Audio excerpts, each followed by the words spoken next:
Salut, comment ça va les gars, ça va? Je suis la gelée, et aujourd'hui j'ai fait cette introduction que je faisais il y a de nombreuses années, ici sur la chaîne, parce que nous allons tester des mods lancés à cette époque. L'époque que beaucoup appellent l'âge d'or de Minecraft. Je vais tester un mode pour chaque année, en allant de 2017 à 2011, pour voir s'ils sont toujours bons ou s'ils sont restés coincés dans le passé. Et en plus, je vais faire une liste de niveaux séparant les mods épiques de ceux qui ont mal vieilli. Et si tu penses que tu m'as déjà entendu dire ça la semaine dernière, ne te sens pas fou en fait, ceci était la deuxième partie de la vidéo testant des mods pour chaque année. Avec cela, bienvenue à un autre épisode de notre série qui sort tous les lundis, Gelea Labs.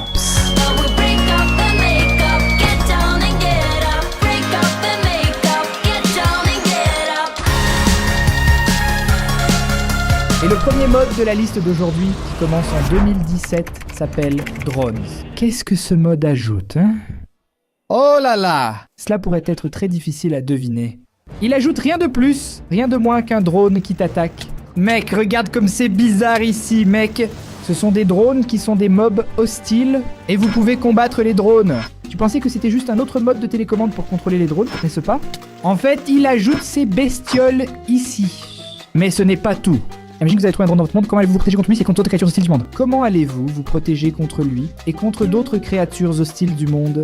Attends une seconde, je dois d'abord détruire ce drone. Un bloc de redstone. Un quartz, 2 répétiteurs, un diamant, 2 diamants et vous aurez le drone constructeur. Imaginons que vous soyez face à un drone qui veut vous attaquer. Il suffit de poser votre drone par terre. Et voilà, vous avez un ami drone que vous pouvez éteindre. Salut! Il n'attaque pas seulement d'autres drones, il attaque aussi d'autres mobs. Où est mon drone? Oh frère, là. Voilà. Aïe! Peut-être qu'il n'est pas très résistant, mais c'est à ça que servent les drones. Vous pouvez aussi en mettre plusieurs. Ils seront tous vos amis. Ils vont avoir leur skin. Et si tu demandais à 3 drones d'attaquer un creeper? Les 3 vont mourir, mec, parce que le creeper explose. Fais attention, ne t'approche pas des creepers avec ton drone. Mais ce n'est pas encore fini. En plus de construire un drone, tu peux fabriquer le drone perturbateur, qui au lieu d'utiliser un répéteur, utilise un comparateur. Et cet article ici sert quand vous êtes entouré de drones. Et il faut... Vous n'avez qu'à cliquer avec le bouton droit et tous les drones dans un rayon de 16 blocs. Je vais mourir. Eh bien, je suis à nouveau ici sur la tier list, et celle-ci était la suite de la tier list de la dernière vidéo. À mon avis, le mode des drones va rester ici au top, parce qu'il ajoute une nouvelle créature. Une façon d'attaquer ce mob différemment, un nouvel animal de compagnie. J'ai aimé. Nous avons le mode Mouse's Mobs. Comme son nom l'indique, il ajoute des créatures. Et ce sont des mobs super cool. Par exemple... il y a cette plante carnivore appelée Folia. Elle attaque les monstres, vous pouvez l'utiliser pour protéger votre base. Mais bien sûr, elle attaque aussi le joueur et inflige beaucoup de dégâts. Le plus intéressant, c'est que de loin, elle ressemble à un buisson normal. Mais si la foule s'approche d'elle, elle va croquer et combattre ce groupe. Et elle laisse tomber une graine. Avec cette graine, vous pouvez en planter une autre et attendre qu'elle pousse. Mais même ainsi, elle va t'attaquer quand elle sera grande. Ce mode ajoute également le Pharaoh's Renault, qui est un peu comme un boss. Si vous vous approchez, il se réveille. Et il commence à t'attaquer, avec des pouvoirs super cool. Regarde, il te jette au loin et tout. Tu peux voir qu'il ne subit pas de dégâts, n'est-ce pas? Il ne peut être touché que lorsqu'il rate son attaque. Celui-ci, regarde. Sosol! Ah! Bigyasi-chan! Là, tu peux l'atteindre dans le dos. C'est le seul moment où tu peux infliger des dégâts à cette créature ici. Alors, fais attention, tu dois esquiver ses attaques. Quand il fera cela, il colle l'arme au sol et tu viens derrière lui et lui donnes une petite tape. Et quand tu le tues, le drop n'est rien de plus, rien de moins que son arme. Cela peut être une arme formidable que vous pouvez utiliser contre d'autres mobs. Même si vous maintenez la touche majuscule et le bouton droit, vous obtenez cet effet très fou ici. Il laisse également tomber le casque, qui est indestructible. There is also the Frostmaw, qui est un autre boss très impressionnant. Je l'ai vaincu ici avec un coup parce que je suis fort, tu vois. Mais fondamentalement, quand il se réveille, il crée ce cristal de glace dans sa bouche et libère des effets très bizarres qui t'attirent ici, avec la glace, et tu commences à subir beaucoup de dégâts.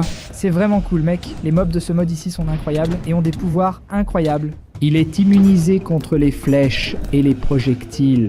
Et le cristal qu'il laisse tomber, tu peux lancer des tornades de glace sur les monstres. Et ces tornades gèlent les mobs. Et elles causent aussi des dégâts. Il y a aussi le gros toll. Regarde ces vélociraptors ici. Et l'oiseau de soleil. Celui-ci est un petit monstre qui ne peut pas être vaincu à l'épée. Ils ne font que l'envoyer pour l'escroc. Il naît dans les grottes et vous pouvez le trouver au milieu de cette exploitation minière. Une anecdote est que si vous le battez avec une pioche à toucher doux, tu arrives à attraper le grotol. Un naga est-il cette créature volante bizarre? What the... Vas-y. Mets le feu aux choses! Normalement, ils attaquent en groupe. Et le Sunbird est cette créature ici qui émet des rayons solaires. Vous pouvez le trouver dans un temple de la savane. Et il fait apparaître les autres petites créatures. C'est un boss très difficile à battre.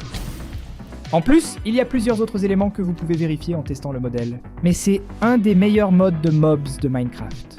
Donc pour cela, je vais le mettre ici dans la catégorie. C'est du feu mec, c'est l'un de mes mods préférés. Quand il s'agit de créer un mod pack avec de bons mobs, c'est pourquoi je vais le laisser ici. Maintenant, revenons un peu dans le temps pour tester un mode de 2015 appelé Vampirisme. Comme le nom l'indique, ce mode vous permet de devenir un vampire. Et pour faire cela, ce n'est pas très difficile. Tu dois te faire mordre par un vampire jusqu'à obtenir cet effet, ici, sanguinaire et vampire.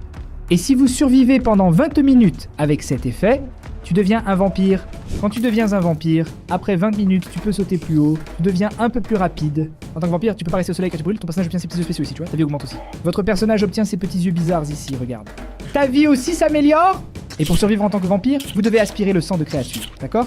Mais les monstres deviennent des vampires quand tu suces, alors fais attention à ça. Ne suce pas le sang des monstres maléfiques, car c'est mauvais pour toi de prendre des dégâts. Bien sûr, en tant que vampire, vous devez dormir pendant la journée et dans un cercueil. Et quand tu dors, le jeu redevient la nuit. Mais en fin de compte, sucer le sang des mobs, c'est vraiment cool. Vous pouvez monter de niveau, vous pouvez devenir un vampire très fort, se battre contre d'autres vampires aussi. Et c'est le mode vampirisme de l'année 2015. Ce mode a beaucoup plus de choses que je n'ai montré. Mais pour ce que j'ai vu, je le mettrai ici dans la catégorie du pouce levé, avec ces autres modes que j'ai trouvé très sympas, mais ils ne surpassent toujours pas les modes mentionnés ci-dessus. Maintenant, retournons un peu plus dans le temps, à l'année 2014 pour tester le mode Jurassic Craft, sauf que nous revenons, en réalité, à l'ère mésozoïque de la planète Terre, parce que je vais te montrer comment obtenir un dinosaure dans Jurassic Craft. Tout commence ici avec ces fossiles que tu peux trouver en faisant de l'aminage dans ton monde. Mais si vous essayez de casser, il est impossible de collecter sans le plâtre et le bandage. Une fois que vous avez ce petit papier, vous allez cliquer sur le fossile avec ce papier et vous allez collecter un fossile encapsulé en gros. Il y a un fossile ici de Brachiosaurus, un fossile de Gallimimus et un fossile de Kelacanthe. Une fois ces fossiles encapsulés, vous les placerez dans la station de nettoyage. Tu vas aussi mettre un seau d'eau sur elle. Et après nettoyage, vous aurez des morceaux de dinosaures. J'ai ici les os du bras d'un Gallimimus. Regarde comme c'est mignon que l'article soit nettoyé. La prochaine étape est d'aller au Fossil Grinder et de placer vos morceaux de fossiles. Parfois, tu obtiendras des objets inutiles comme de la farine d'os. Et parfois, tu obtiendras un tissu. Qu'est-ce qu'il faut pour l'étape suivante? Je viens d'obtenir ici du tissu de brachiosaure. Avec le tissu de Brachiosaurus, tu vas venir au séquenceur d'ADN. Placer le tissu d'un côté, un disque vide de l'autre côté, et cette petite bande d'ADN va commencer à se remplir. Pour rendre votre vie plus facile lors de la fabrication, vous pouvez installer un mode comme Just Enough Items, qui ajoute cette partie ici à l'inventaire du joueur. Et dans cette partie ici, vous pouvez cliquer sur les objets et voir comment ils sont fabriqués ou réalisés. Après ça, tu auras un disque, et cet album aura une qualité. Tu devras assembler 2 disques du même animal. Alors je vais prendre ici un disque avec 85% de qualité de Mosasaurus, et un autre disque avec 15%. Ceci ici donne 100%. Il suffit de joindre les 2 disques avec cette machine, et attendre que le processus soit terminé. Et maintenant, oui, nous avons un disque avec une qualité de 100%. Avec ce disque, tu vas venir sur le synthétiseur d'ADN. Mettez votre disque à 100%, mettre un tube à essai vide fait de 2 verres. Et ces nucléotides, qui sont très faciles à faire. Il suffit de chauffer de l'eau dans une chaudière, et vous allez avoir ces nucléotides. Ensuite, après avoir attendu un peu, vous aurez l'ADN de votre dinosaure. Avec cet ADN, tu vas mettre dans cette machine embryonique. Avec une seringue vide, tu fais comme ça ici. Et avec cette boîte de pétri, vous allez faire avec 5 panneaux de verre. Ensuite, tu auras la seringue de Mosasaurus. Avec cette seringue, vous allez la mettre dans la machine de calcification d'embryons avec l'œuf de poule. Exactement, un œuf ordinaire de poule. Autrement dit, la poule est venue avant le dinosaure. Là, vous aurez l'œuf de Mosasaurus. Là, vous pourriez me dire, mais Geleia, je n'arrive pas à poser l'œuf par terre parce que tu as besoin de l'étape finale. C'est ici l'incubateur. Dans l'incubateur, vous pouvez placer votre œuf de dinosaure. Mais cette mousse comme carburant et votre incubateur va commencer à incuber. Et vous allez avoir œuf de dinosaure déjà choqué Et ici, j'ai un Parasaurolophus domestiqué. Et si je veux qu'il me suive, il suffit de faire un clic droit sur lui, de cliquer pour me suivre, ou de le mettre à marcher dans le monde. J'ai aussi le Musasaurus qui est ce petit dinosaure vraiment minuscule, mais j'ai l'impression qu'il grandit. Il y a aussi un Triceratops, Ogalilimus, le Microraptor, et tous ces animaux ici peuvent te suivre si tu les fais te suivre. Et mec, tu peux créer des dinosaures dans Minecraft. Très très sympa, n'est-ce pas? Et en plus de pouvoir créer votre propre dinosaure, ce mode ajoute plusieurs catégories d'articles différentes. Plusieurs choses très sympas à tester pour vous, y compris les voitures de tourisme. Regarde frère, c'est cool cette petite voiture, elle coupe aussi l'herbe. La voiture laisse des traces, mec. Et en plus, t'as un hélicoptère. Pour voler avec l'hélicoptère, il suffit de maintenir la touche espace enfoncé pendant un bon moment. Et tu peux sortir en survolant le monde à la recherche de fossiles, à la recherche de dinosaures.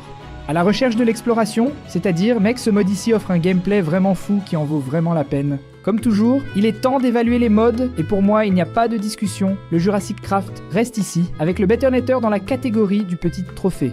C'est l'un des meilleurs modes que j'ai testé dans cette vidéo, sinon le meilleur à mon avis bien sûr. Mais c'est parce que j'aime beaucoup les dinosaures.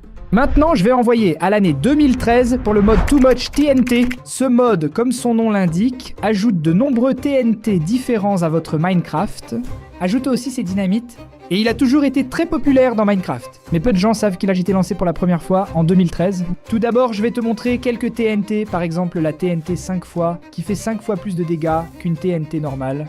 Ça va exploser, et regarde la taille du trou. Un sacré trou, hein. Mais il y a le TNT 20 fois, qui sont 4 fois plus grandes que celles que nous avons testées maintenant, et 20 fois plus grandes qu'une TNT normale. C'est parti, ça va exploser. Et ça commence déjà à ralentir un peu, regarde. Mais voici, et allons pour la TNT 100 fois maintenant. Maintenant je veux voir mon frère. Ça charge, ça s'allume, ça va s'embraser, et ça va exploser. Maintenant ça va se bloquer. Regardez, je vais continuer à bouger pour que vous voyez comment le jeu se bloque quand ça explose. Eh bien regarde, ça a bugué. Elle a explosé 100 fois plus fort qu'une TNT normale. Mais ce ne sont que les premiers TNT. Avant de faire exploser les prochains, je veux te montrer un nouveau minéral ajouté par ce mode. Et le minerai en question est ce minerai de soufre. Ou le soufre, je ne sais pas comment on le dit. Mais en le cassant, vous obtenez de la poudre à canon. Chacun donne 5 poudres, ce qui est suffisant pour faire un TNT. Et c'est un moyen plus facile d'obtenir de la poudre à canon au début du jeu.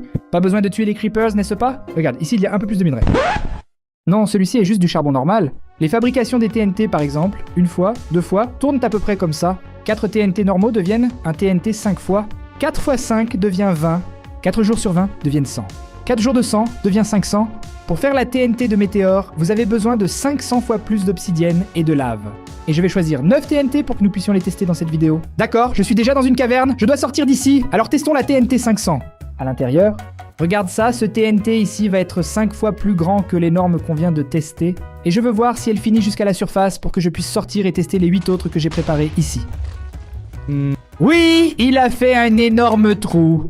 Il a exposé beaucoup de minéraux, beaucoup de choses, y compris ces déchets nucléaires ici. Mais il l'a pas creusé jusqu'à la hauteur maximale, n'est-ce pas? En fait, il y a un petit peu de bloc ici pour qu'on arrive ici en haut, donc. Elle a déjà beaucoup aidé. Il y a ce TNT ici qui semble être celui de l'exploitation minière régulière. Je n'ai pas vraiment compris ce qu'elle fait d'après le nom. On teste? D'accord, cela a du sens, j'ai aimé. Pour ceux qui n'ont pas compris, descendons encore une fois, ça sera plus clair.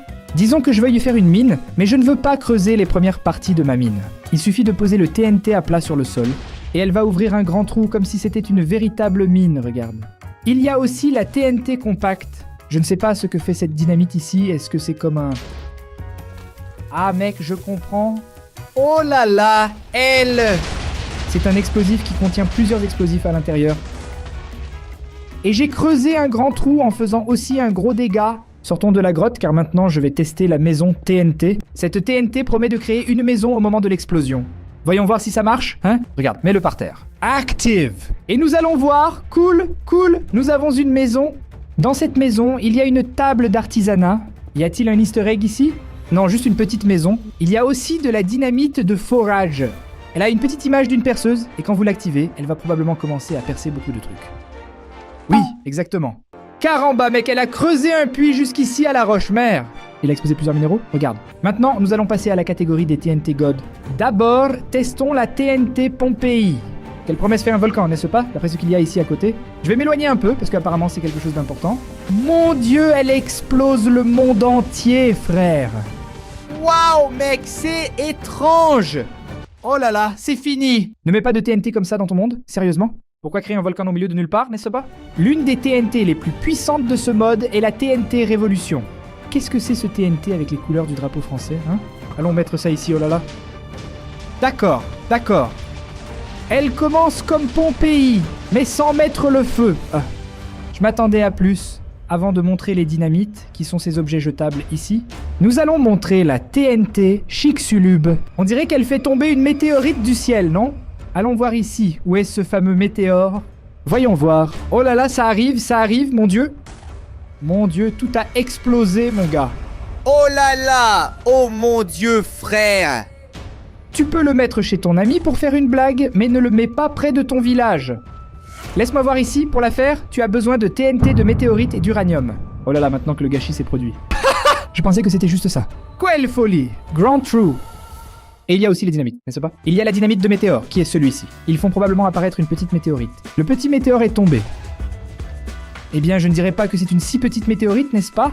Il y a de la dynamite de minage plate, que je vous ai déjà montré sous forme de TNT, mais la dynamite est essentiellement ça, voilà. Vous pouvez en faire plusieurs et en minant, elle place des torches pour toi. Automatiquement, non? Elle a aussi la dynamite du minuteur. Je ne sais pas ce que c'est ici. Ah, elle reste là à attendre, en gros. Jusqu'à ce que le temps passe et qu'elle explose. Eh, une petite TNT assez banale. Et le TNT de l'île flottante, elle prend un morceau de votre monde et le lance en l'air. Regarde. C'est cool ici, si tu veux construire une maison flottante, n'est-ce pas? Bizarre mec, super cool ce mode. Pour moi, ce mode des TNT est très bon, très complet. Cependant, je ne me vois pas vraiment utiliser ce mode dans mes packs de mods là-bas. Alors il va ici pour le truc du pouce levé, avec la plupart des mods. Je voyage maintenant en 2012, un an après la sortie officielle de Minecraft. Nous avons le mode Mutant Creatures. Et il ajoute des créatures mutantes à Minecraft. Quand il a sorti ça en 2012, il y avait seulement le creeper mutant et le zombie mutant, parce qu'il n'y avait pas beaucoup de créatures dans le jeu, n'est-ce pas? 2012, Minecraft vient de sortir, version 1.2.5. Et regarde ça, les animaux ont essayé de m'attaquer, mais ils ont fini par s'attaquer accidentellement. Maintenant, ils se battent entre eux, mec. Creeper mutant contre zombie mutant. Tu vas te noyer là-bas, mec. Puis, au fil des années, le squelette mutant a été lancé, ou Golenginage Mutant, le Enderman Mutant, et vous avez probablement déjà vu ces créatures ici.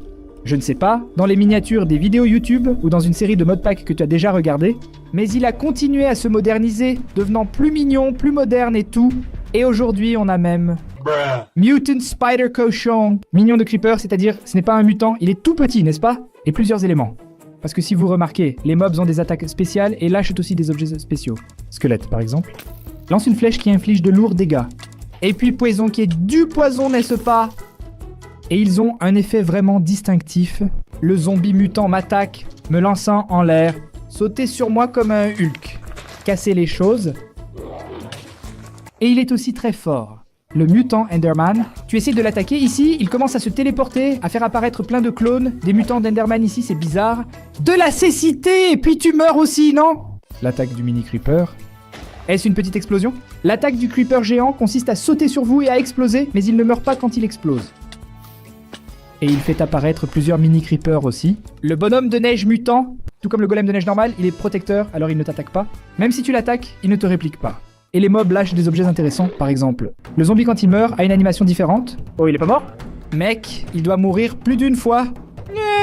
On dirait qu'il ne meurt pas, hein? Ici, il est mort et a laissé tomber le marteau de Hulk. En cliquant avec le bouton droit, vous faites une attaque très bizarre sur le sol ici. Batte les mobs devant toi. Elle inflige aussi beaucoup de dégâts. Regarde, le creeper mutant, quand meurt-il? Essaye de monter dessus, explose. Et il laisse tomber un petit œuf. Quand cet œuf éclot, après de nombreux jours, ça prend un temps fou, d'accord? Un petit creeper va naître, et ce creeper est ton allié. Par exemple, il attaque les mobs qui t'attaquent. Je n'ai vraiment pas pensé qu'il allait mourir. Mais c'est un creeper apprivoisable là, il faut juste faire attention pour qu'il ne meure pas. Peut-on aussi transformer des monstres normaux en mutants en jouant avec cette potion de chimie ou X? Et les mobs vont se transformer en leurs mutants. Et il y a aussi quelques armures différentes. Et tous ces outils, ici, y complice. La main de l'Enderman qui te permet de lancer des blocs, mec. C'est trop cool. Essentiellement, vous faites un clic droit sur un bloc, lance ce bloc, ça fait beaucoup de dégâts, mec. Et avec la touche majuscule, tu peux aussi te téléporter avec cette main. C'est-à-dire un mode très cool avec des fonctionnalités très puissantes. Ce mode ajoute des éléments sympas pour une expérience de jeu normale dans Minecraft. et des monstres que tu peux vaincre tout au long de ton jeu, je vais les mettre ici dans le feu avec ces autres mods. Et maintenant, c'est le moment de voyager jusqu'à 2011, l'année de sortie de Minecraft, pour tester le mode Twilight Forest. Quand tu ouvres le monde avec ce mode, tu ne remarqueras pas beaucoup de changements, n'est-ce pas? En fait, le monde est bien plus que normal. Cependant, pour commencer à utiliser ce mode, vous allez ouvrir un trou comme ça dans le sol, mettre de l'eau infinie dans ce trou, entourer ce trou de fleurs et jeter un diamant à l'intérieur. Et là, oui, tu vas avoir un portail pour la forêt de Twilight. Forest Twilight. Vous entrez dans ce portail et vous serez dans la dimension du crépuscule. Je voulais vraiment vous montrer ce mode dans la version officielle qui est sortie. Là-bas en 2011, n'est-ce pas? Il y a quelques anciens forums qui parlent du lancement, mais malheureusement, c'est très difficile. J'ai trouvé quelques fichiers assez douteux. Autrefois, les anciens sites web étaient également très étranges et buggés. Cependant, après avoir essayé pendant plusieurs heures, je n'ai pas réussi à installer. Alors je suis sur une version plus récente du mode, mais c'est toujours Twilight Forest. Et ici, dans cette dimension, il existe plusieurs structures différentes, comme par exemple cette tour, la tour Leech. Ici, il y a des livres volants très bizarres, ça ressemble à Harry Potter. Il y a des escaliers, ça rappelle un peu Poudlard aussi, n'est-ce pas? Parce qu'il y a plusieurs tableaux et escaliers qui montent et tout ça. Mais ici en haut, vous allez rencontrer le boss appelé Leech, qui est ce monstre ici. Et tous les monstres ici sont très puissants et difficiles à vaincre. C'est une toute nouvelle dimension, une nouvelle aventure, une progression différente pour vous amuser dans le jeu. La prochaine structure que je veux vous montrer est le labyrinthe. Tu marches dans Twilight, tu peux tomber sur ce trou ici. Dans ce trou, montre un labyrinthe. Dans ce labyrinthe, vous pouvez trouver le Minotaure. On peut aussi se battre contre le Minotaure. Il n'est pas si puissant. Au moins, il n'a plus autant de vie, n'est-ce pas? S'il inflige beaucoup de dégâts? Il suffit que nous découvrions... Oui, il fait beaucoup de dégâts. Il y a aussi l'une des créatures les plus célèbres de la forêt de Twilight. Vous le trouverez dans cette grotte ici, le long de Twilight aussi. Et le mob dont je parle est Hydra, mec. Oh Hydra, regarde ça! Mec, il est très puissant, très fou, très beau. Et il y a beaucoup de vie! Bonne chance pour en battre un de ce genre, si vous en rencontrez un dans votre monde. DTP maintenant pour une structure qui promet d'être la caverne du Yeti. Vous pouvez aussi trouver, volant à travers la Twilight, n'est-ce pas? Et dans cette grotte, vous trouvez le Yeti. Bonne chance pour tuer cette bête ici aussi. Et regarde, cette dimension est très belle, il y a plein de choses sympas à explorer. Et je cherche maintenant ça ici. Celle-ci est de Cloud. Une structure où vous allez trouver des arbres énormes, d'accord? Énorme fou aussi. Et à l'intérieur, vous allez trouver un grand vous. Regarde ici la grosse gelée. Ils essaient de m'attaquer, ils infligent beaucoup de dégâts, mais j'ai mis de la résistance pour ne pas mourir, n'est-ce pas? Sous le The Cloud, il y aura le The Cave. C'est une grotte avec une obsidienne gigantesque. Et donc avec cette pioche, ici tu vas casser, non? Évidemment, je vais casser en mode créatif pour ne pas prendre une éternité. À l'intérieur, il y aura un coffre. Et dans ce coffre, tu vas trouver la lampe des souhaits. Cette ampoule ici, vous l'utilisez pour désactiver les épines de cette forêt de ronces. Tu peux maintenir le bouton droit pour faire un effet de zone. Soit vous faites un clic droit sur chacun et enlevez les épines. Ces spins ici sont plus amicaux, je dirais, non? Et mec, comme je l'ai dit, ce mode ici est vraiment grand.